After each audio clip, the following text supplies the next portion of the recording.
Padre José Luiz dá a bênção à fogueira de Santo Antônio, Paróquia Santo Antônio em Tiros, Minas Gerais. O Senhor esteja convosco. Ele está no meio de nós. A nossa proteção está no nome do Senhor, que fez o céu e a terra. Oremos. Senhor Deus, Pai Todo-Poderoso, luz inesgotável e Criador de toda a luz, santificai este fogo.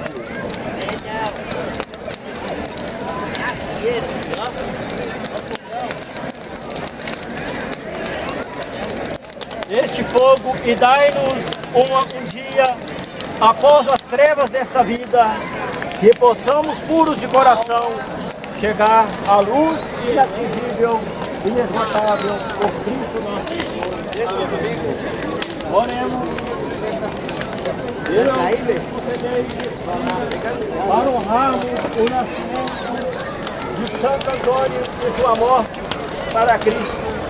Dai a vosso povo a graça da alegria espiritual e dirigir o coração dos fiéis no caminho da eterna salvação. É Cristo nosso Senhor. Amém. Viva Santo Antônio!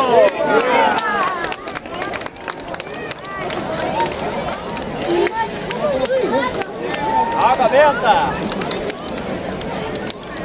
Deus abençoe. Pronto! O fogo foi abençoado.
café aqui.